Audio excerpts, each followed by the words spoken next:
الحبيب المصطفى سيدنا ومولانا محمد المجتبى وعلى آله وصحبه أهل التقى والوفاء.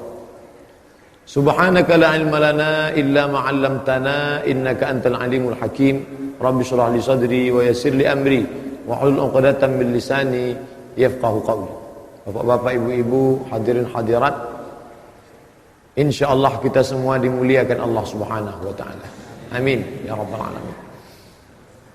Judul kita adalah ketika ruh berpisah dengan jasad. Kenapa tiba-tiba berpisah? Ketemunya kapan? A'udzubillahi minasyaitonir rajim. Wa idz akhadha rabbuka min bani Adam. Ingatlah ketika Allah mengambil persaksian dari anak cucu keturunan Adam. Wa ashhada, Allah mengambil persaksian. Tadi kita salat asyhadu, saya bersaksi. Tapi saat itu ashhada, Allah mengambil persaksian. Waktu itu Allah bertanya dengan satu kalimat, alastu bi rabbikum, bukankah aku ini Rabb kamu? Dan saat itu semuanya menjawab dengan satu jawaban, bala syahidna, ya kami bersaksi bahwa engkau adalah Rabb kami. Tidak dalam bentuk tunggal. Kalau sendiri, bala syahidtu, aku bersaksi. Tapi pada saat itu persaksian yang sama, antara persaksian saya, adik-adik mahasiswa-mahasiswi, ibu bapak yang sudah agak berumur, berusia, kita semua persaksiannya sama, bala syahidna, kami bersaksi. Menunjukkan sama tauhid saya dengan tauhid bapak. Tauhid satu. Kalau ada orang berbeda dalam masalah tauhid, dalam masalah fikih, oke. Ustaz, apa hukum masalah menyentuh laki-laki perempuan tidak mahram? Ini ada 3 pendapat. Menurut mazhab Syafi'i batal. Menurut mazhab Hanafi tidak batal. Karena makna aula mastumun nisa, menyentuh itu artinya maaf jima. Kalau sekedar menyentuh tidak apa-apa. Menurut mazhab Maliki, kalau bersyahwat batal, kalau tidak bersyahwat tidak batal. Jadi ada kemungkinan 2 pendapat, 3 pendapat. Tapi kalau sudah dalam masalah akidah, apa pendapat Ustaz tentang masalah Allah? Dalam masalah ini ada 3 pendapat, enggak ada. Oleh sebab itu dalam masalah khilafiyah kita mesti jelaskan dengan baik. Saat itu semuanya kita menjawab bala syahidna. Ketika itu ruh belum ada kulit, belum ada darah, belum ada bulu, belum ada rambut, belum ada kuku. Dia hanya baru ruh saja. Disebut dia ruh dari kata raha ya ruhu, berhembus, bertiup. Karena ketika Allah memasukkannya ke dalam jasad, bertiup. Apa kata Allah bercerita tentang ruh Adam alaihissalam? Fanafakhtu fihi mir ruhi, aku tiupkan ruh kepadanya. Ada kekeliruan sebagian orang. Dia katakan ruh itu dari Allah. Allah tidak pernah menciptakan ruh, tapi Allah membagi ruh dari dirinya, lalu dia tiupkan ruh ke dalam jasad. Fanafakhtu fihi mir ruhi, aku tiupkan ruh dari diriku. Ini akidah batil. Karena kalau ruh itu dari Allah, berarti Allah bersemayam dalam diriku. Inilah asal muasal akidah menyatu dengan Tuhan. Ada Tuhan besar namanya Brahman, ada Tuhan kecil namanya Atman. Tuhan yang besar Brahman membelah diri, memecah menjadi Atman, lalu Atman itu berada dalam raga, maka ada Tuhan dalam diriku. Maka muncullah status seseorang yang berkeyakinan ini dalam FB-nya. Tuhan tidak pernah menciptakan aku agar aku menyembah dirinya, tapi dia memecah dirinya menjadi aku karena dia ingin bersemayam dalam diriku. Batil, kafir. Tuhan yang besar Gusti, Tuhan yang pecahannya kaulo, manunggaling kaulo Gusti, menyatu Tuhan besar dengan Tuhan kecil. Kalau sudah aku menyatu dengan Tuhanku, maka solat pun tidak lagi ada, karena Tuhan tidak menyembah Tuhan. Batil. Kalau ada orang berkeyakinan seperti ini, kafir. Suruh dia tobat 3 hari. Hari ini dia berkeyakinan hari Jumat, besok dipanggil ke pengadilan. Anda masih meyakini bahwa menyatu dengan Tuhan? Ya, oke, satu hari lagi. Hari Ahad, Jumat, Sabtu, Ahad. Masih berkeyakinan tidak lepas? Ya. Masih meyakinan diri kamu Tuhan? Ya, pancung kepalanya. Tapi kalau sekarang tentu dia dibela oleh LBH, Lembaga Bantuan Hukum. Atas nama apa? Human right. Bebas untuk berkreasi, bebas untuk mengaku diri Tuhan. Oleh sebab itu tidak bisa kalau tidak ada kekuasaan. Karena Ustadz berceramah, siapa yang mengaku dirinya adalah bagian Tuhan menyatu dengan Tuhan, kafir. What's next? Setelah itu apa? Apa selesai dengan ceramah mikrofon 1000 watt? Kan tidak, harus ada hukum. Makanya hukum itu apa? Negara. Negara itu menurut Imam Al-Mawardi adalah siyasatuddin wa hirasatud daulah. Fungsi agama yang pertama siyasatuddin, mengatur agama, wa hirasatud daulah, menjaga negara. Kalau sudah agama tidak bisa diatur dan negara tidak bisa dijaga, maka hilanglah fungsi negara. Menurut Imam Al-Mawardi dalam kitab Al-Ahkam As-Sultaniyah, seorang penyair, ini asal muasal kaji. Karena banyak orang mengaku dirinya adalah Tuhan. Seorang penyair yang berkeyakinan bahwa dia berasal dari Tuhan, Tuhan tidak pernah menciptakan dia, lalu dia pun bersyair, aku sedih melihat Tuhan tiba-tiba jatuh ke lantai. Kapan munculnya ide membuat syair itu? Ketika dia sedang berada di barbershop, sedang pangkas, dia lihat jatuh rambutnya ke lantai, maka dia katakan, aku sedih melihat Tuhan jatuh ke lantai, tapi kemudian aku tersenyum karena yang menyambut di bawah juga Tuhan. Maksudnya apa? Bumi juga bagian dari Tuhan. Ini yang disebut dengan keyakinan isyraq. Isyraq, emanasi. Tuhan tidak pernah mencipta, ini hanyalah pancaran dari Tuhan. Alam semesta ini adalah pancaran dari Tuhan, emanasi. Yang satu lagi meyakini namanya faydan. Faid artinya melimpah, banjir. Ini air, lalu kemudian air ini melimpah, limpahan dari air juga air. Ini air besar, ini air kecil. Malah jadi air besar, air kecil jadinya. Ini air yang melimpah, limpahannya menjadi air juga. Maka air ini bisa menyatu dengan air ini. Teori kedua, sama. Datangnya dari mana? Yunani kuno. Karena pada abad kedua Hijrah, ketika filsafat masuk ke dalam Islam, sampah-sampahnya ikut juga. Termasuk filsafat yang disebut dengan menyatu dengan Tuhan, yang disebut dengan panteisme. Pan artinya menyatu, te Tuhan, isme keyakinan yang meyakinkan, yang meyakini bahwa menyatu dengan Tuhan. Ini adalah Tuhan, ini adalah makhluk, karena dia adalah limpahan dari Tuhan. Lalu Tuhan ini bisa menyatu dengan ini, karena dia sama jenisnya. Maka ini batil dalam Islam. Makanya dalam Islam digunakan kata khalaqa, huwallazi khalaqa lakum. Dia sudah menciptakan untuk kamu. Huwallazi khalaqakum, dia yang menciptakan kamu. Tidak ada ayat Quran mengatakan aku tidak menciptakan kamu, tapi kamu adalah hasil dari membelah diri dari diriku. Batil. Ini pokok pangkal awal kaji masalah roh. Karena banyak orang mengaku rohnya adalah bagian dari Tuhan. Na'udzubillah. Ada salah seorang berkeyakinan bahwa dirinya Tuhan. Dia tidak mau datang ke saya, karena kalau dia datang ke saya, langsung saja saya masukkan ke neraka jahanam. Maka dia datang ke dosen filsafat, kebetulan teman, sahabat dekat saya, S2 dari McGill University dan dari IIU, ISTEC, International Islamic University, jurusan filsafat. Dia tidak jawab pakai ayat, tidak jawab pakai hadis. Dia minta ruang duduk bersama berdua. Jadi bapak meyakini bahwa bapak adalah Tuhan. Ya, karena Tuhan tidak pernah mencipta saya, maka saya adalah bagian dari Tuhan. Jadi menurut keyakinan bapak, kalau bagian dari Tuhan adalah Tuhan, iya, maka bapak adalah bagian Tuhan, iya. Karena bapak adalah bagian Tuhan, maka tidak perlu menyembah Tuhan, tidak perlu. Kalau begitu yang keluar dari diri bapak juga adalah Tuhan, iya. Bapak berak tadi pagi. Dia tidak gunakan kata yang lembut, sengaja dia gunakan kata berak.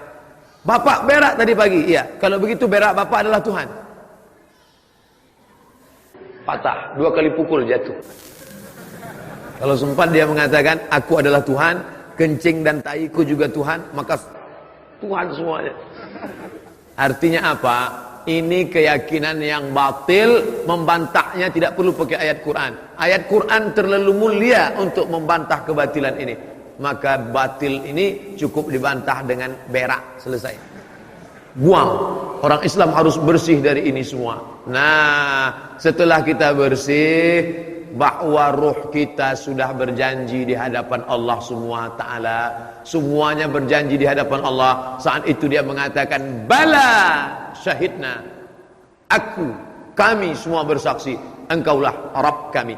Antaqulu yaumal qiyamah. Tapi nanti pada akhirnya kalian berkata, inna kunna an hadza ghafilin. Kami tidak ingat, lupa.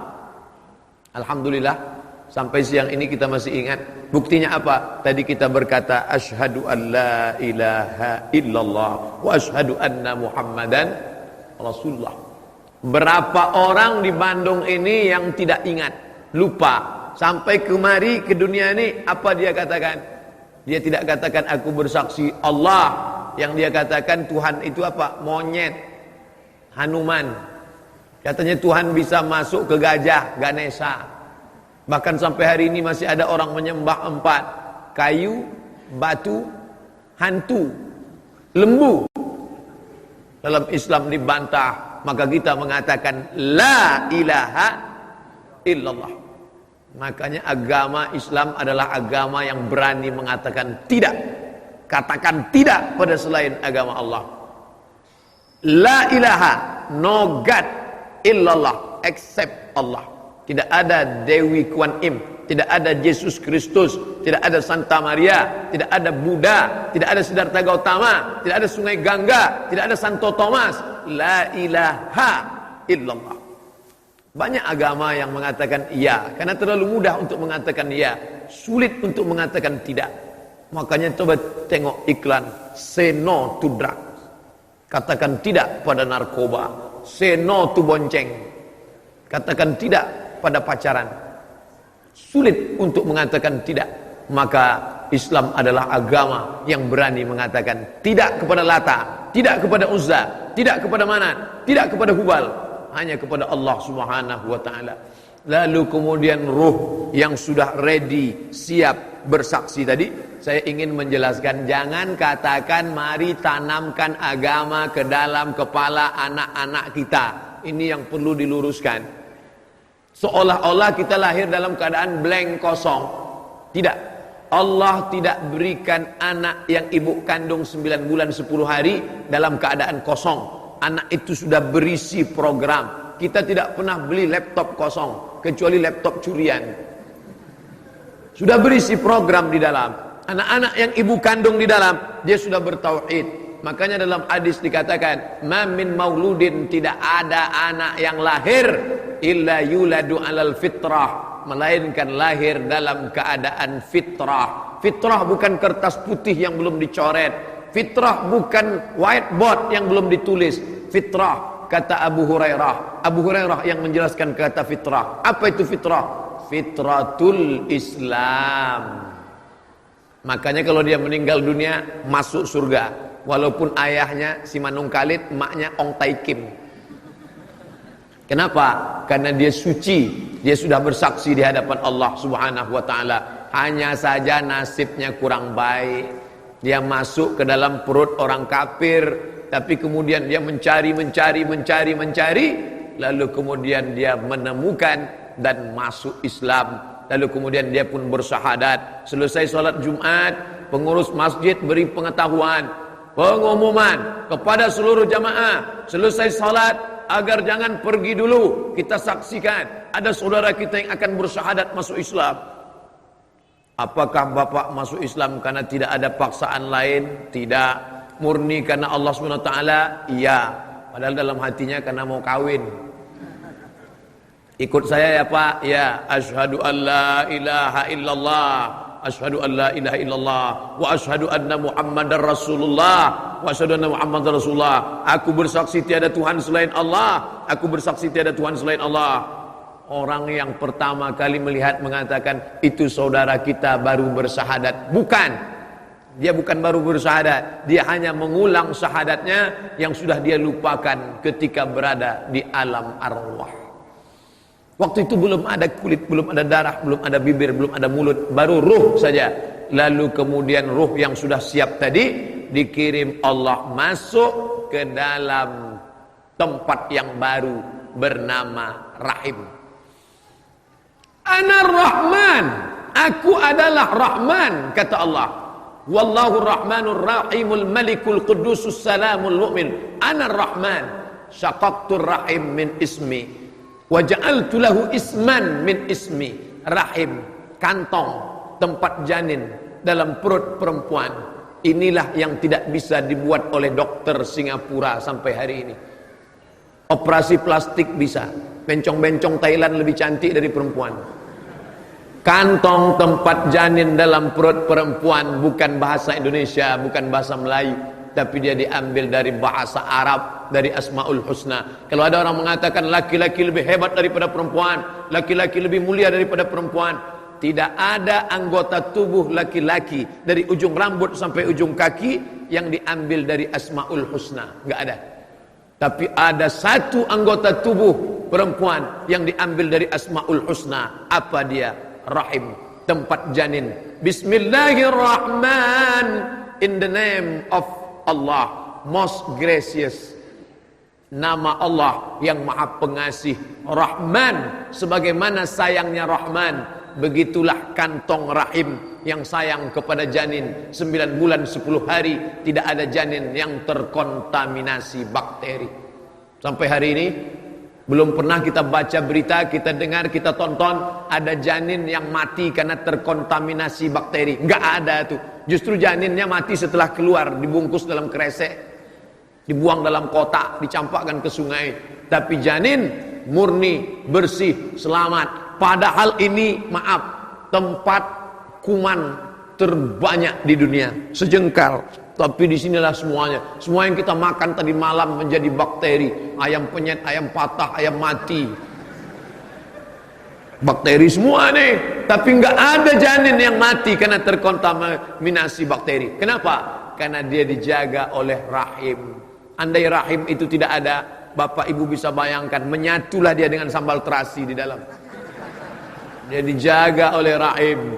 Maka Allah katakan, dikirimkanlah, inna a'adakum yujma'u khalquhu, kamu diciptakan dalam rahim ibumu, arba'ina yawman nutfah, 40 hari dalam bentuk cairan sperma, summa yakunu alaqatan mithla dhalik, berubah 40 hari dalam bentuk alaqah, darah yang menempel di dinding rahim, summa yakunu mudghah, mudghah diambil dari kata mabagha yang dahu, mengunyah, sesuap, segumpal, kemudian kamu berubah menjadi 40 hari segumpal daging, 40 hari air, 40 hari darah, 40 hari daging, 120 hari siap. Yursalul malaku, malaikat dikirim membawa ruh yang sudah siap. Ruh itu sudah semuanya siap karena sudah bersumpah di hadapan Allah. Ruh itu pun dibawa oleh malaikat masuk ke dalam rahim ibu sekalian. Jadi jangan bayangkan ruh itu gentayangan. Mau masuk kemana ya? Coba lihat bunyi hadisnya. Yursalul malaku, malaikat dikirim, malaikat membawa. Hanya saja nama malaikatnya nggak disebut. Makanya kalau ada orang ngaji tauhid, malaikat ada 10, malaikat kiraman katibin, malaikat mungkar nakir, malaikat raqib atid, malaikat malik ridwan, malaikat jibril mikail israfil. Itu bukan batasan. Itu ulama untuk mengajarkan, untuk memudahkan. Karena ada malaikat-malaikat yang tidak disebut namanya. Malaikat yang hadir dalam majelis ilmu, enggak disebut namanya. Majtama'a qaumun fi baitin min buyutillah, sekelompok orang yang sedang duduk di majelis rumah Allah, yasluna kitab Allah, membaca ayat-ayat suci kitab Allah, wa yatadarasunahu fima bainahum, mengkaji isinya. Turun malaikat. Malaikatnya siapa? Enggak disebut namanya. Ustaz, ya, Kenapa Allah enggak sebutkan nama-nama malaikat? Yang 10 aja ente enggak hafal, apalagi ditambah lagi. Ustaz, kenapa Allah cuma sebutkan nama Nabi 25, yang 25 aja ente enggak hafal, ngapain ditambah sampai 30? Hafal aja yang ada. Lalu kemudian Allah Subhanahu wa taala mengirim malaikat, malaikat membawa ruh masuk ke dalam alam rahim. Kenapa Allah taala titipkan itu dalam rahim perempuan? Agar Allah menunjukkan makhluk yang kalian katakan selama ini lemah, yang paling banyak masuk neraka perempuan. Akhirnya banyak perempuan komplain ke saya, Ustaz, kenapa kami yang paling banyak masuk neraka? Enggak tahu saya bilang. Kata Syekh Ibnu Utsaimin, kenapa perempuan yang paling banyak masuk neraka? Karena makhluk yang paling banyak itu perempuan. Maka yang paling banyak pengajian perempuan, yang paling banyak baca Quran perempuan, yang paling banyak ke diskotik perempuan, yang paling banyak masuk surga perempuan, yang paling banyak masuk neraka ya perempuan. Orang dia yang paling banyak. Begitu pemahamannya, bahwa perempuan itu hina, perempuan menghinakan dirinya, tapi perempuan mulia, Allah pilih rahimnya untuk bersemayam. Maka tinggallah ruh. Di saat itu ketemulah ruh dengan jasad. Di saat jasad berumur 120 hari, maka hiduplah dia di dalam. Lalu kemudian si ibu pun berkata, ternyata kita sudah punya calon bayi baru ya Pak. Senang, bukan main. Akhirnya dia ngundang orang selamatan, ada acara kenduri, baca doa, Rabbana hablana minas solihin. Lain daerah, lain macam-macam tradisi. Ada pula kiai yang ngajarkan, ibu kalau mau anaknya ganteng, banyak-banyak baca surat Yusuf supaya ganteng seperti Nabi Yusuf. Si ibu pun keyakinannya luar biasa, tiap hari baca. Begitu anaknya lahir, hitam pesek pendek. Kiainya nggak salah. Maksudnya kalau ibunya baca Quran, anaknya kan tenang di dalam. Wa idza quri'al Qur'an, kalau ada orang baca Quran, fastami'u lahu, dengar baik-baik, wa ansitu, diam, la'allakum turhamun. Ibunya baca Quran, bismillahirrahmanirrahim, ar-rahman 'allamal Qur'an, khalaqal insan, 'allamahul bayan. Anaknya tenang di dalam. Suaminya ketidur, anaknya tenang. Beruntung bertuahlah adik-adik saya yang sudah menikah dapat istri hafal Quran. Yang belum hafal Quran, jaga-jaga aja. Artinya apa? Pendidikan anak. Ruh sudah ketemu dengan jasad. Berapa lama dia berada di dalam? 9 bulan 10 hari. Tapi itu sekarang, itu dokter yang matok 9 bulan 10 hari. Bu, sudah berapa lama kandungannya? Sudah sekian pekan. Sesar. Kalau zaman dulu nggak ada sesar. Makanya dalam kitab fikih klasik ada disebut itu janin bisa bertahan di dalam selama 2 tahun. Dalam fikih klasik disebut janin bisa bertahan di dalam 2 tahun. Kalau 2 tahun dia di dalam, begitu lahir pakai gigi langsung. Bisa makan gulai jengkol. Nah, sekarang enggak. Sekarang sudah dipatok. Bahkan celaka 12. Ada orang-orang yang memaksa anaknya keluar. Pergi ke dokter. Pak dokter, tolong ya. Nanti tanggal 12, bulan 12, 2012.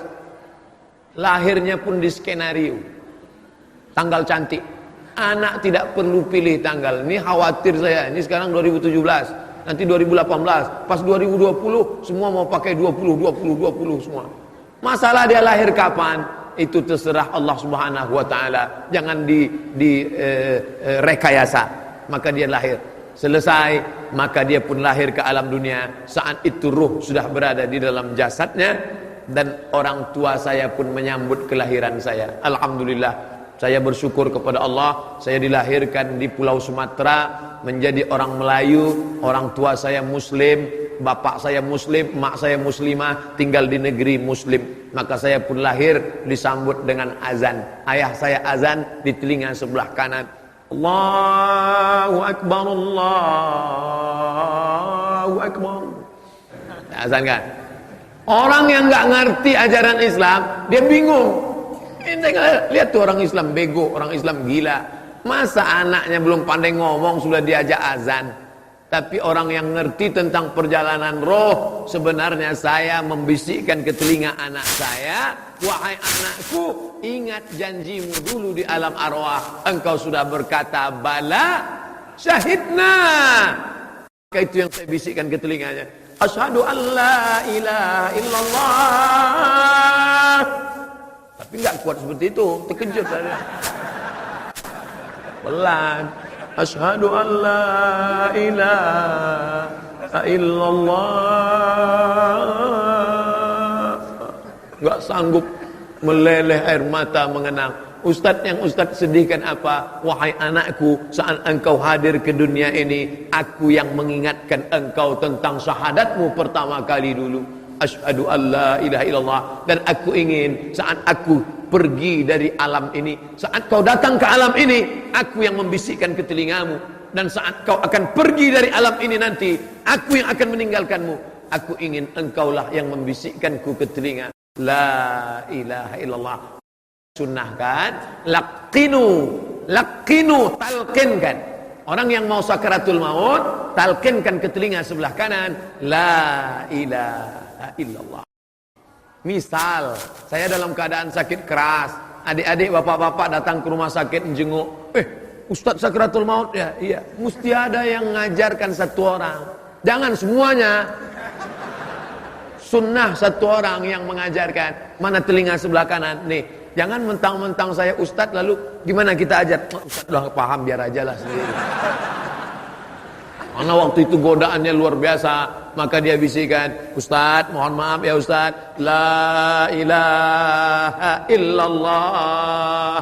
Tidak ada guna punya anak profesor, doktor, kiai, haji, kaya raya kalau nggak pandai melepas ayahnya. Sekarang lama hidup banyak dirasa, jauh berjalan banyak dilihat. Saya sudah bolak-balik masuk rumah sakit melihat seorang bapak sakaratul maut, anaknya nggak tahu mau buat apa, bengong. Malah dia ambil foto, dia foto bapaknya. Bapakku sedang sakaratul maut. Bagi yang kasihan tolong like and share. Amin, amin, amin, amin, amin. Makanya ngaji. Izinkan ayahmu itu lepas dari dunia.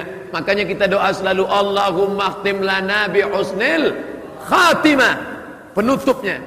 Lalu kemudian anak itu pun besar, diajarkan sholat, muru auladakum bis sholat. Itu untuk apa? Menjaga ruh yang ada di dalam ini, agar supaya dia senantiasa ingat kepada Allah. Subuh, asyhadu an la ilaha illallah wa asyhadu anna muhammadar rasulullah. Zuhur 2 kali, subuh 1 kali, zuhur 2 kali, asar 2 kali, maghrib 2 kali, isya 2 kali, pas 9 kali. Itu yang wajib-wajibnya saja. Syahadat diulang. Bagaimana dengan qabliyah ba'diyah?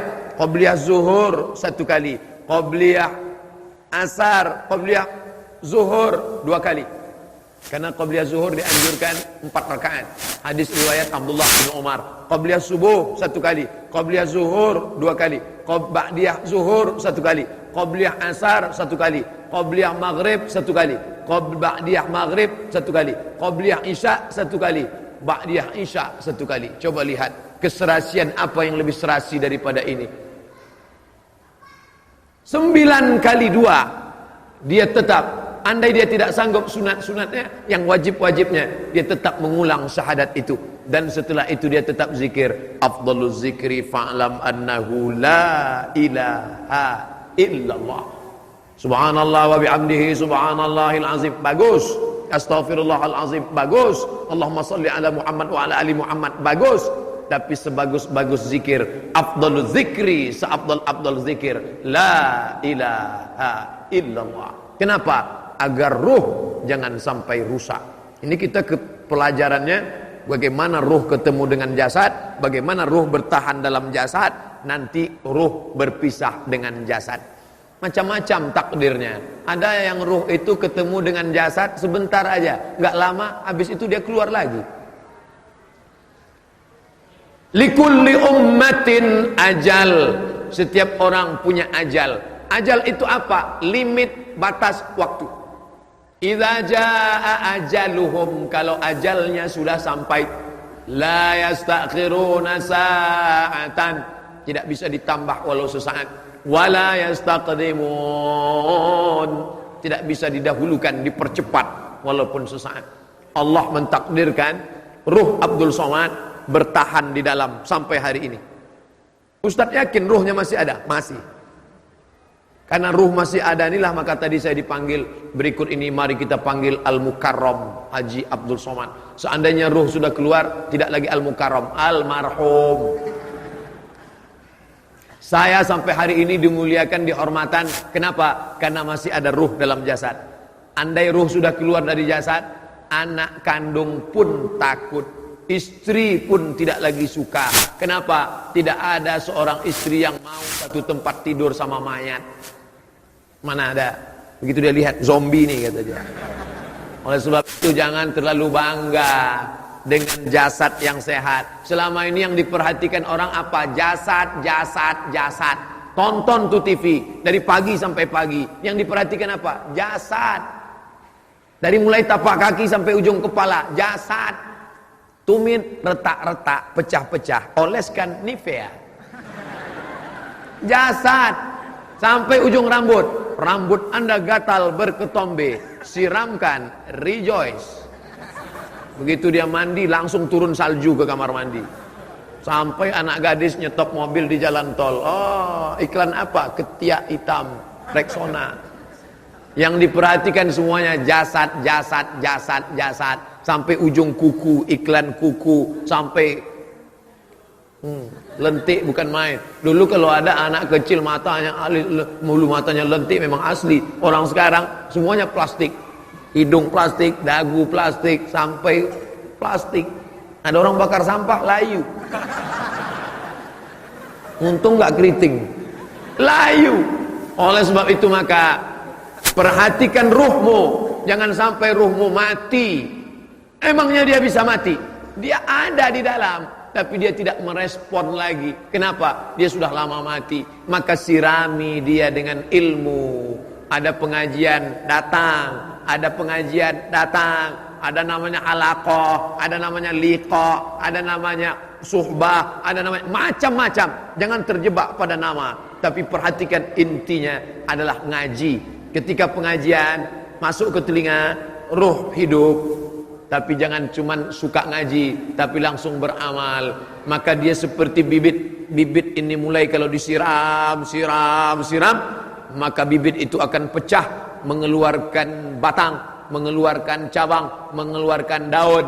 Tapi kalau pohon hanya besar berdaun rimbun, dia hanya buat semak aja, karena dia tidak bisa berbuah. Maka buah daripada ilmu itu adalah beramal.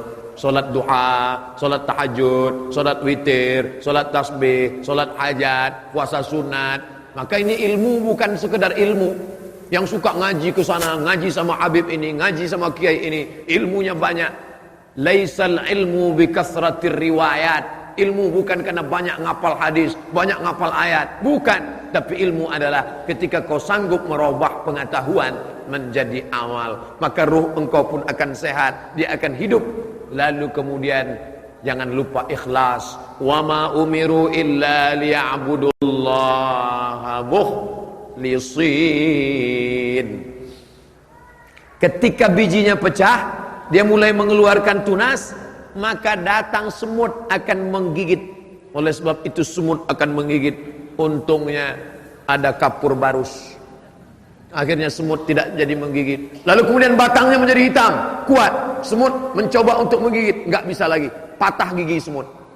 Karena dia sudah kuat. Tapi kemudian pucuknya selalu aja ada setan datang. Setan mau memakan batangnya, batangnya selamat. Setan mau makan akarnya, akarnya selamat. Kuman bakteri, hama, wereng mau memakan pucuknya.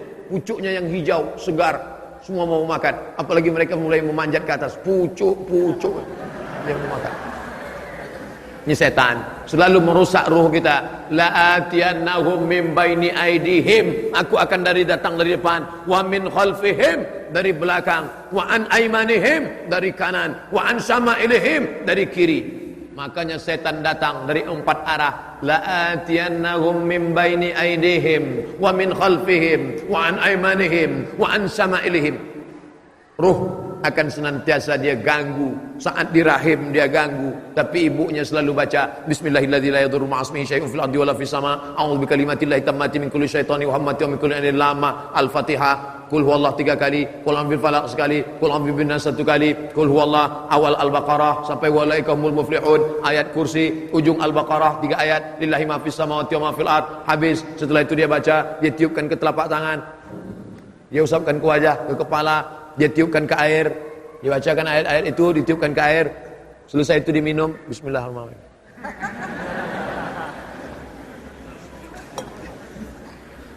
Itu untuk apa semua? Supaya jangan sampai diganggu sama setan.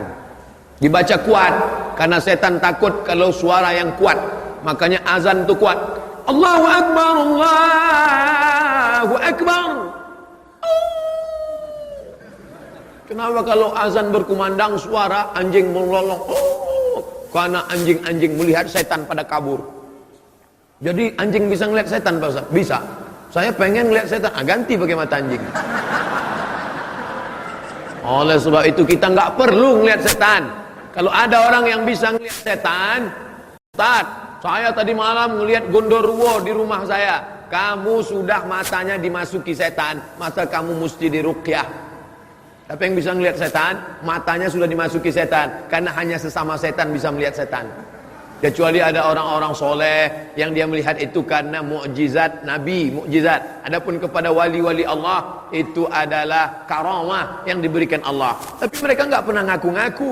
Ini baru sholat 2 hari udah bisa ngeliat setan di belakang. Tadi malam saya pulang pengajian Pak Ustadz, berat sekali. Saya lihat ke belakang, ada sundel bolong numpang 2. Emang dia nggak ada kerja lain mau numpang? Oleh sebab itu jangan hiraukan yang model-model begini. Kita hanya disuruh jaga, jaga, jaga. Jangan sampai setan mengganggu.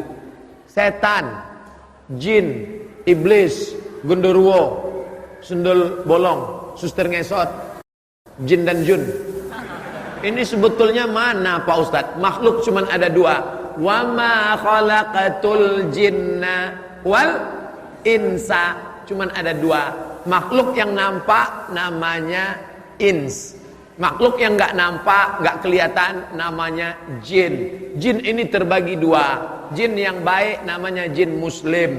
Jin yang jahat namanya jin kafir. Jin yang muslim itu apa kata dia? Inna, buka surat Al-Jin juz 29. Inna minnal muslimun. Kami ada yang jin muslim. Wa minnal qasitun. Kami ada yang jin kafir.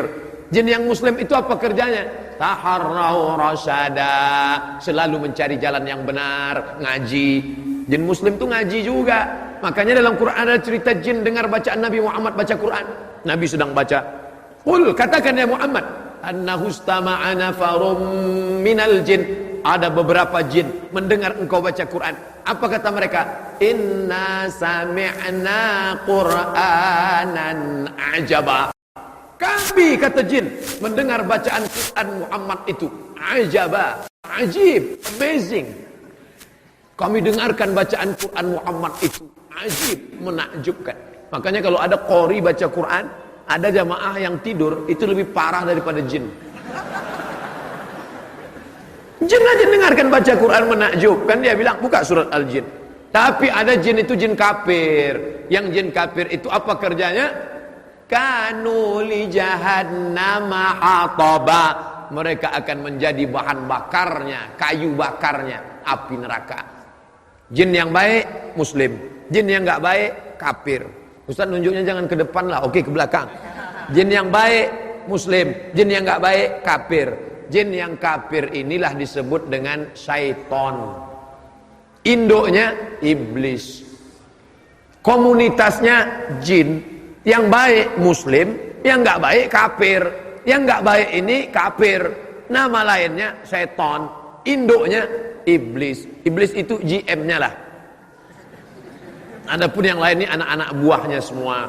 Apakah manusia itu juga bisa disebut setan? Ya. Kenapa? Karena dalam Quran dikatakan bahwa syayatinal insi wal jin. Ada setan-setan yang terdiri dari manusia dan jin.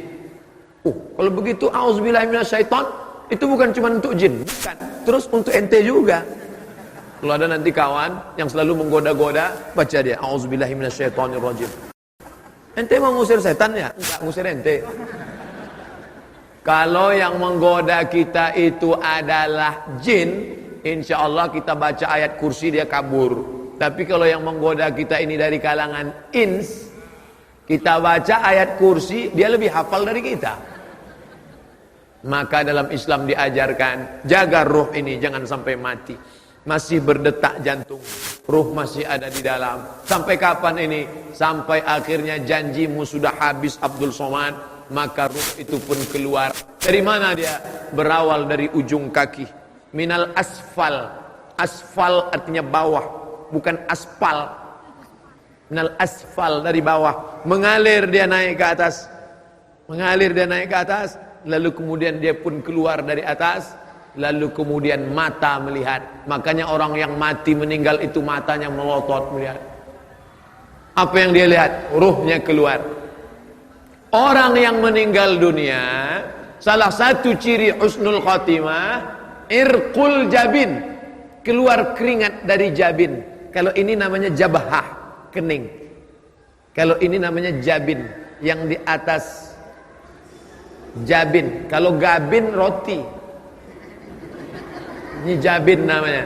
Salah satu ciri husnul khatimah, irqul jabin, berkeringat bagian atas alisnya.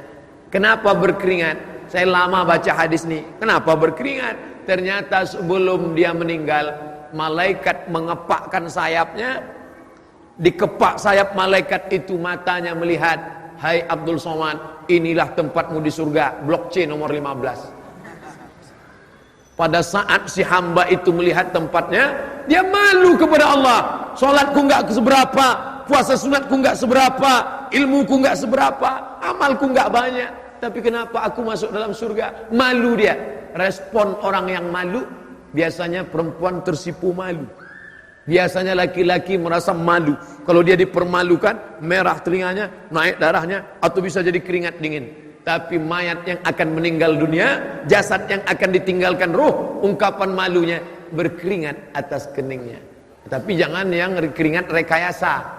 Nanti mentang-mentang ustaz ceramah tanda husnul khatimah, ada keringat di atas.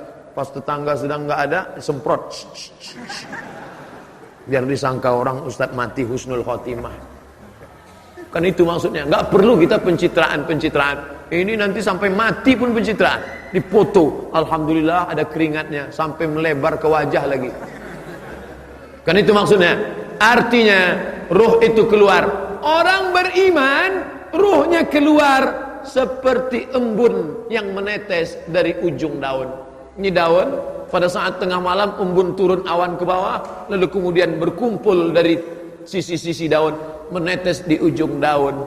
Embun menetes ke bawah, daun tidak ada yang ranting patah, daun tidak bergoncang. Begitulah keluarnya. Tapi bagi orang yang berdosa, seperti duri ditarik dari kain, dari kulit yang basah. Masuk duri ke dalam kulit, ditarik. Ketika ditarik dia, mata kail yang ada dua, mata kail atau anak panah yang masuk ke kulit, lalu ditarik dengan kuat sampai dagingnya terikut. Begitulah rasanya kematian. Ada yang mengatakan kematian itu seperti tebasan pedang di tempat yang sama beratus kali. Ada yang mengatakan kematian itu seperti mata kail pancing ditarik dari kulit yang basah. Ada yang mengatakan kematian seperti kambing yang dikuliti hidup-hidup. Semua menceritakan itu kepada Nabi Muhammad sallallahu alaihi wasallam. Makanya selalu kita berdoa, Allahumma hawwin alaina fi sakaratil maut. Ringankan kami ya Allah saat sakaratul maut, karena kami tak tanggung takutnya untuk merasakan itu semua. Tapi kita tak perlu terlampau takut. Jangan gara-gara pengajian ini terlampau takut, pulang bawaannya takut aja. Nanti masuk kantor enggak takut mati lah. Mati enggak perlu takut, karena mati itu adalah resiko hidup. Berani hidup, berani mati. Takut mati, jangan hidup. Takut hidup, mati aja. Nah, ini resiko. Life is take risk. Hidup adalah berani mengambil resiko. Dan filosof-filosof barat itu hampir tidak pernah cerita mati. Socrates, Aristoteles, Demokritos, Thales, filosof-filosof barat, mereka hampir semuanya kalau sudah cerita mati takut. Tapi Islam justru cerita tentang mati. Kenapa? Mati adalah semangat kehidupan. Kenapa kita beramal soleh? Persiapan untuk mati. Makanya saya tidak ingin, awalnya saya ragu untuk menyampaikan tema ini. Ruh ketika berpisah dengan jasad berarti mati. Saya tidak ingin selesai pengajian umat Islam di Bandung bawaannya mau mati aja semua. Gimana bisnis kita ke depan, Bu? Udahlah, nggak usah diurus, saya mau mati aja. Adik-adik mahasiswa nanti selesai S1 mau ngambil master di mana, mau ngambil S3 di mana, nggak ada gunanya S2 S3 Pak Ustaz, mau mati aja nih. Orang Islam disuruh berbuatlah. Selesai sholat keluar dari masjid, wa qul i'malu, berbuatlah, fasayarallahu amalakum, Allah yang akan menilai perbuatanmu, wa rasuluhu, Rasulullah yang akan menilai perbuatanmu, wal mu'minun, orang-orang beriman yang akan melihat hasil dari perbuatanmu. Oleh sebab itu jangan pernah berhenti berbuat. Walaupun engkau sudah mau mati, sudah ada tanda-tanda kematian, sudah terasa tanda-tanda kematian, maka di tanganmu masih ada bibit korma. Idza waqa'at ala ahadikumul qiyamah, kamu sudah mau mati, wa fi yadihi fasilah, di tanganmu ada bibit korma, falyaghrisha, tanamkan, gali tanah, tanamkan bibit korma. Padahal sudah mau mati. Untuk apa nanam bibit korma sudah mau mati? Korma itu akan tumbuh, bertunas, berbatang, berbuah, dan dia akan bernaung. Ada orang bernaung di bawah pohonnya karena kepanasan, dan ketika dia berbuah ada orang akan memakan buahnya. Allahumma barik lana fima razaqtana wa qina adzabannar. Nyami. Di saat itu engkau akan mendapatkan pahala. Jangan pernah berpikir saya dapat apa. Yang penting engkau berbuat, nanti pahalanya Allah yang ngurus. Banyak orang sekarang berbuat, gimana kalau kita bangun masjid ini, gimana kalau kita buat pengajian, nanti saya dapat apa, nanti saya akan mati. Memang kita akan mati, tapi ada setelah itu akan menjadi amal jariah. Lalu ruh tadi pun keluar. Ketika dia keluar, ruh yang baik disambut oleh malaikat dengan kain kafan yang terbuat dari cahaya. Kalau mau mencari tentang perjalanan roh ini, buka kitab Musnad Ahmad bin Hanbal, diriwayatkan oleh Imam Ahmad bin Hanbal dalam kitabnya Al-Musnad. Disambut malaikat dengan meletakkan kain kafan dari cahaya, lalu roh itu pun ada, dibawalah ke pintu langit. Begitu dibawa seperti Isra Mi'raj. Assalamualaikum, kata malaikat pembawa untuk membawa. Maka malaikat yang menjaga pintu langit, kami sudah lama menunggu orang ini karena kami merindukannya. Tiap malam dia bermunajat, kami melihat dari langit. Tiap malam dia sholat tahajud, buku catatan amalnya selalu dibawa, kami melihat namanya. Inilah orang-orang yang masyhur fis sama walam yakun ma'rufan fil ardi. Malaikat mengenalnya, tapi YouTube tidak mengenalnya. Berapa banyak orang yang masyhur di televisi, masyhur di Google, masyhur di meme, masyhur di macam-macam, tapi malaikat tidak ada satu pun mengenalnya. Dia masyhurnya di mana? Di FB. Semuanya ada di FB. Salatnya pun di FB. Sampai-sampai Allahu Akbar. Bahwa mengingatkan orang sudah masuk waktu salat bagus, tapi menceritakan semua amal ibadah rusak. Nauzubillah. Tapi ada makhluk Allah ini dibawa ke langit, dibawa ruhnya. Lalu ruhnya itu kemana? Ensiklopedia roh yang paling lengkap. Kitab tentang roh ada dua referensi. Yang pertama Imam Ibnu Qayyim Al-Jauziyah, murid Imam Ibnu Taimiyah. Judul kitabnya Roh, sudah diterjemahkan ke bahasa Indonesia, R-O-H, Roh. Kitab yang kedua ditulis oleh Imam Al-Qurtubi, nama kitabnya Tazkirah. Beli buku ini dua. Alhamdulillah Pak Ustadz, dua-duanya sudah saya beli. Roh ada, Tazkirah ada. Ada di rumah, ada Pak Ustadz. Sudah dibaca, masih sampul plastik. Ini bagus kitabnya. Untuk apa? Kitab roh yang paling sempurna. Adapun yang lain-lain saya khawatir ada hadis palsu. Adapun kitab roh Ibnu Qayyim Al-Jauziyah, kita tahu semua Imam Ibnu Qayyim Al-Jauziyah orang paling selektif tentang masalah hadis. Lalu kemudian roh itu pun dibawa ke tempat yang bernama Illiyin. Yang baik-baik tempatnya Illiyin, yang jahat-jahat tempatnya Sijjin. Adapun roh yang jahat ditarik dia dengan paksa, lalu kemudian dibawa ke tempat sijin dengan berbagai macam bentuk siksa. Saya nggak percaya dengan hadis nih Pak Ustadz. Siksa kok sudah ada? Kenapa siksa sudah ada? Padahal dia belum dihisab. Saya ditanya oleh mahasiswa di kampus, Ustadz Somad, ya azab kubur itu ada? Ada. Mana dalilnya? Allahumma inni a'udzubika min azabi jahannam wa min azabil qabri wa min fitnatil mahya wal mamat wa min syarri fitnatil masihid dajjal. Ustaz, seandainya azab kubur itu ada, lalu di mana letak keadilan Allah? Ente kok mempermasalahkan keadilan Allah sedangkan dia belum dihisab? Dia nanya pakai akal, saya nggak mau jawab pakai hadis. Nanya pakai akal, saya jawab pakai akal. Ada maling masuk penjara, lalu kemudian ditempeleng, ditusuk pakai puntung rokok, ditendang, dipukul. Dia sudah diadili apa belum? Belum. Lalu itu untuk apa? Itu bonusnya. Itu DP-nya. Nanti setelah hisab dia akan dapat cashnya lagi. Allah nggak adil Pak Ustaz. Kenapa nggak adil? Ada orang meninggal hari ini, terus hari kiamat 1000 tahun lagi. Berarti dia diazab di kubur berapa lama? 1000 tahun. Lalu ada orang yang mahal meninggal hari ini. Meninggal hari ini, 1 jam setelah dia meninggal, kiamat. Berarti dia nggak dapat azab. Andai dia ditetapkan Allah bahwa dia diazab 1000 tahun, maka yang sudah meninggal 1000 tahun, dia sudah kena azab potongan masa tahanan. Sedangkan yang belum, maka dia akan dapat beratnya. 1000 tahun di sini nggak sama dengan 1000 tahun di akhirat. 63 tahun di sini hanya 1,5 jam di akhirat.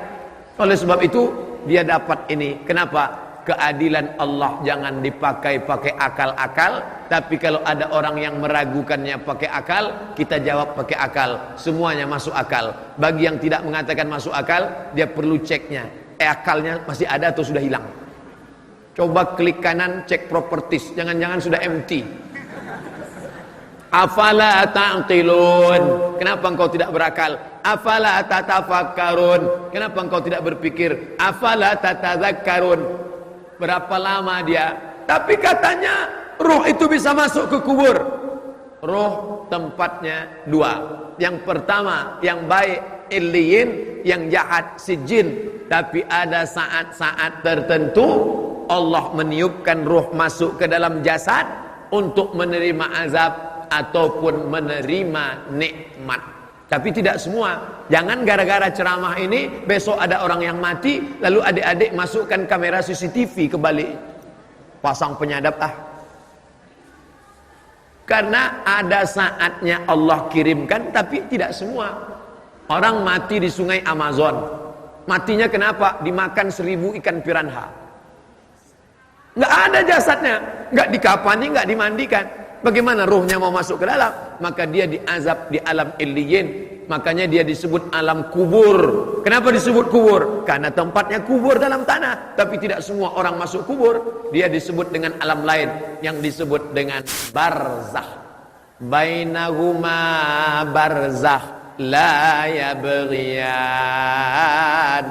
Ini air laut, air sungai. Air sungai, air laut. Air laut tidak akan masuk ke sungai. Kalau masuk air laut ke dalam sungai, maka kita tidak akan bisa minum. Kenapa? Asin semuanya. Maka di antara air laut dan air sungai ada namanya barzakh. Dia tidak disebut dunia karena dia sudah mati. Dia tidak disebut akhirat karena dunia belum kiamat. Pembatas antara dunia dan akhirat disebut dengan barzakh. Sudah kembali ke alam barzakh, tapi belum akhirat. Yang ada kuburnya alam kubur, yang tak ada kuburnya dia sedang berada di alam barzakh. Lalu kemudian berapa lama dia berada di waiting room ini sampai hari kiamat tiba. Idza sama'um fatarat, langit terbelah. Wa idzal kawakibun tasarat, planet-planet bertabrakan. Wa idzal bi'aru fujirat, air laut naik ke darat. Waktu di Aceh air laut naik ke darat, itu namanya tsunami. Itu yang perempuan, yang laki-laki Sumanto. Ketika naik air laut ke darat, hancur semuanya. Wa takunul jibalu kal ihnil manfush. gunung-gunung, bukit-bukit seperti bulu kambing yang ditiup angin. Lalu kerak bumi ini bergoncang bergelombang. Wataran nasa sukara, kau lihat mereka seperti mabuk. Wa mahum bisukara, mereka bukan mabuk. Walakin azaballahi syadid, tapi azab Allah amat sangat dahsyat saat itu. Nanti sementara hari kiamat tiba, sementara di alam barzah, maka kita pun mengucapkan salam kepada dia. Bapak ibu adik-adik pergi datang ke Riau, mungkin ada momen, mungkin ada acara, lalu ingat Ustadz Somad. Di mana makam Ustadz Somad? Disinilah makamnya. Lalu kalian pun lewat mengucapkan salam, assalamualaikum ya ahlad diyar minal mu'minin wa inna insyaallah bikum la'iqun yarhamullahu mustaqdimin wal mustakhirin nas'alullah lana wa lakumul afiyah. Panjang betul Pak Ustadz. Memang itu hadisnya. Nabi pesan kepada Aisyah, Aisyah, kalau engkau lewat di makam Baqi, maka engkau baca doa ini. Tapi teman saya bacanya pendek aja Pak Ustaz. Apa dia baca? Assalamualaikum ahlal kubur. Itu doa winzip namanya. Dia press. Tapi masih syukur dia mau baca. Ada yang nggak baca sama sekali. Makanya salam itu dibagi 3. Salam yang pertama, salam yang wajib dijawab. Salam yang kedua, salam yang haram dijawab. Salam yang ketiga, kita tidak ingin mendengar jawabannya. Salam yang pertama, salam yang wajib dijawab. Salam saya waktu pertama tadi, assalamualaikum. Salam yang kedua, salam yang haram dijawab. Nggak boleh dijawab. Siapa itu? Salam imam tadi waktu sholat Jumat. Assalamualaikum warahmatullah. Jangan dijawab, waalaikumsalam Pak Imam. Salam yang ketiga, kita tidak ingin mendengar jawabannya. Nanti malam saya pulang. Ini mohon izin jam 2.30 kami langsung ke Jakarta, airport pesawat jam 8 sampai Pekanbaru jam 10 lewat ke pemakaman. Assalamualaikum ya alal kubur. Saya nggak ingin mendengar jawabannya. Karena kalau sempat dia menjawab waalaikumsalam. Artinya apa? Hubungan kita tidak putus walaupun jasad ini sudah dimakan cacing tanah. Yang disombongkan ini apa? Apa yang disombongkan? Hai manusia, engkau keluar dari lubang najis 2 kali, sombongnya minta ampun. Mantan sperma, sombongnya minta ampun. Yang dilihatnya apa? Warna tanah, retak-retak seperti tanah, dicium bau tanah. Itu kan ada parfum. Kalau nggak ada parfum, bau hantu. Yang disombongkan ini apa? Maka ketika ruh berpisah dengan jasad, engkau tidak lagi manusia yang terhormat. Dulu engkau dimuliakan, dulu engkau disanjung. Tapi setelah itu habis. Yang akan kau bawa adalah, kalau pernah engkau mengusap kepala anak yatim, kalau pernah engkau bebaskan 1 meter tanah untuk masjid, kalau pernah engkau masak bubur 2 piring, yang satu kau antar ke masjid untuk adik-adik yang tinggal di masjid. Kau antarkan ke rumah fakir miskin, anak yatim. Pas gajian, uang banyak, datang ke panti asuhan. Pak, berapa anak panti asuhan di sini? Ada 200 orang, keluarkan semuanya. Enggak, 20 aja. Saya mau bawa nasi kotak ini, 20 bapak, 20 adik, 20, saya 20.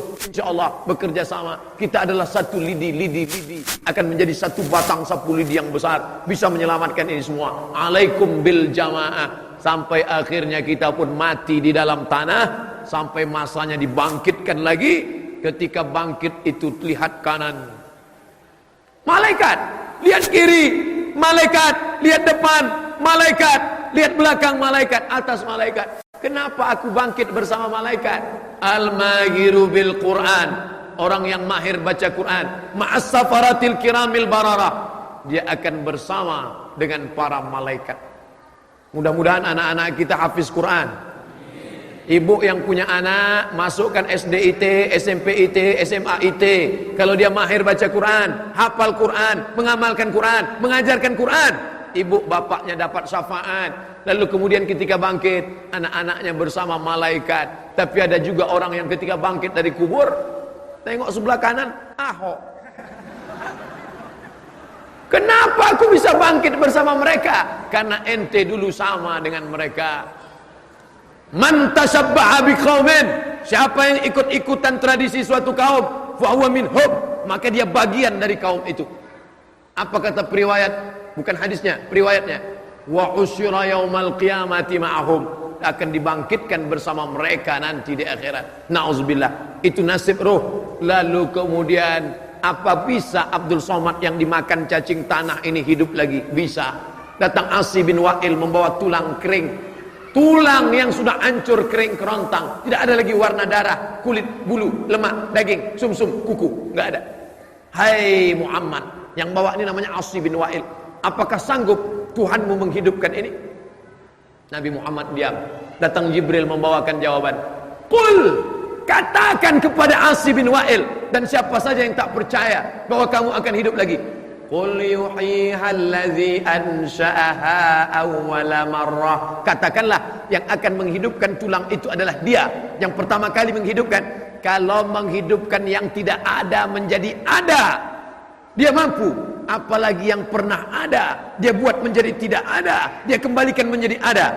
Tentu itu mudah. Innama amruhu idza arada syai'an ayyaqula lahu kun fayakun. Makanya baca Yasin.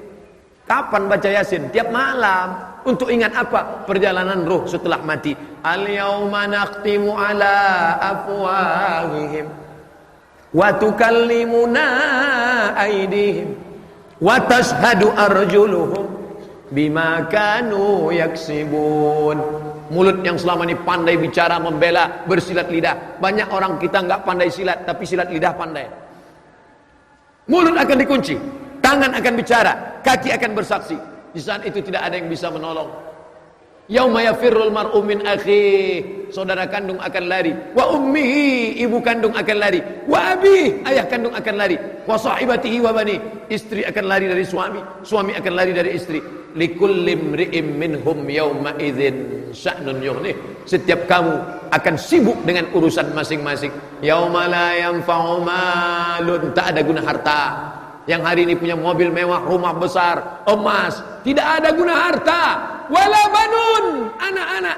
Hari ini kalau ketemu, Ustaz anaknya berapa? Bolak-balik jamaah nanya saya, Ustaz anaknya berapa? Belum pernah jamaah nanya, Ustaz istrinya berapa? Nanya harta, nanya anak. Tapi sampai masanya, la yanfa'u malun wala banun illa man atallaha biqalbin salim.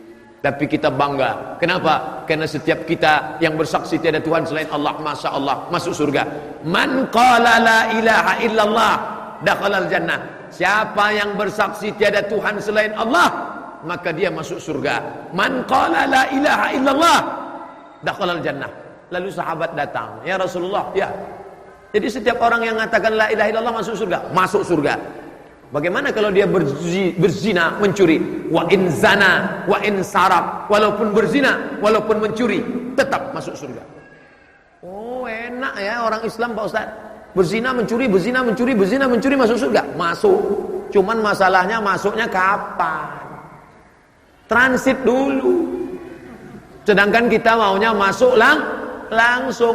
Wasiqal ladzina amanu wasiqal ladzina taqau. Coba tengok ayatnya. Allah mengirim orang-orang yang bertakwa ilal jannati zumara, masuk ke dalam surga.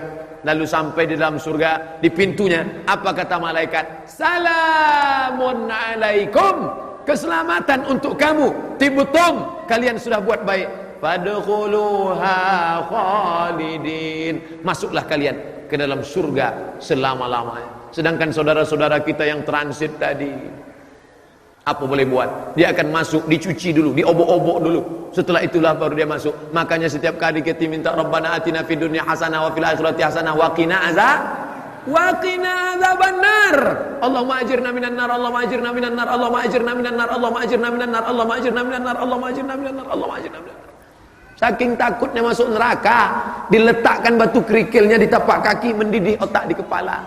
Jamaah nanya, berapa derajat Celcius Pak Ustaz? Meledak derajat Celciusnya. Ente mau nanya derajat Celcius Fahrenheit lagi. Diletakkan di tapak kaki, mendidih otak di kepala, seringan-ringannya azab. Makanya kita minta selalu selamatkan, jangan aniaya orang, jangan makan gaji tukang cucimu, jangan tunda gaji securitymu. Memangnya kau bisa selamat di hadapan Allah Subhanahu wa taala? Kita maunya mati dalam keadaan plong. Pada saat ruh berpisah dengan jasad, di saat ruh kembali bertemu dengan jasad, kita masuk ke dalam surga Allah. Tapi begitu orang beriman ini mau masuk ke dalam surga, dia lihat sekeliling, Ya Allah, aku bukan menolak permintaan, aku bukan menolak perintahmu ya Allah, aku tidak mau durhaka ya Allah, tapi saudaraku yang dulu sama dengan aku, yang sama-sama ngaji, kok sekarang nggak ada. Orang beriman tetap ingat saudaranya walaupun di pintu surga. Sebaliknya kawan yang katanya seiman, jangankan di pintu surga, di pintu pesawat pun lupa dengan kita. Orang beriman sampai di pintu surga dia masih tetap ingat, ya Allah, temanku dulu yang sama-sama puasa dengan aku, yang sama-sama sholat dengan aku, kenapa dia tidak ada sekarang? Ternyata dia di dalam neraka. Saat itulah buka kitab Sahih Al-Bukhari, Sahih Muslim, kita sudah kaji ini. Dalam kitab Al-Lu'lu' wal Marjan fi mattafaqa alaihi syaikhan, ada dalam Sahih Bukhari, ada dalam Sahih Muslim, disatukan oleh Imam Fuad Abdul Baqi dalam kitab Al-Lu'lu' wal Marjan fi mattafaqa alaihi syaikhan. Maka di sana dikatakan orang beriman memberikan syafaat kepada saudaranya. Allah perintahkan, engkau mau masuk ke dalam surga bersama saudaramu? Ya ya Allah, cari dia ke dalam neraka. Maka Allah berikan dia semacam alat sehingga dia tidak tersentuh api neraka. Dia cari temannya, sahabatnya di dalam, dan ketika ketemu maka dia membawa sahabat itu masuk ke dalam surga. Itulah makna ayat al-akhilla, orang-orang yang berkawan, bersahabat, bertetangga, ba'duhum li ba'din adu. Pada hari itu bermusuhan, berkelahi. Kenapa ente ngajak saya minum kamput? Kenapa ente ngajak saya pesta narkoba? Kenapa ngajak saya dugem? Tapi hari itu illal muttaqun, orang bertakwa, mereka saling menyelamatkan. Maka itulah orang yang mendapatkan undangan Allah. Ya ayyatuhan nafsul mutmainnah, wahai jiwa yang tenang, irji'i ila rabbiki radiyatan mardiyah, kembalilah engkau kepada Allah dalam keadaan Allah ridha dan engkau pun ridha kepada Allah. Fadkhuli fi ibadi, masuklah bersama golongan hamba-hambaku. Wadkhuli jannati, masuklah ke dalam surgaku. Mudah-mudahan kita termasuk yang dalam golongan itu ya Allah. Amin ya rabbal alamin. Pas 70 menit. Nama pengajiannya Kultum, kuliah 70 menit. Pukul 2.30. Terima kasih perhatian Bapak Ibu, saudara-saudaraku sekalian. Jangan lupa kita saling mendoakan. Mudah-mudahan kita istiqomah di jalan ini insyaallah. Terima kasih atas segala perhatian. Mohon maaf segala kesilapan. Subhanakallahumma wa bihamdika asyhadu an la ilaha illa anta astaghfiruka wa atubu ilaik. Wa sallallahu ala sayyidina wa maulana Muhammad wa ala alihi wa sahbihi wasallam. Walhamdulillahirabbil alamin. Wassalamu alaikum warahmatullahi wabarakatuh.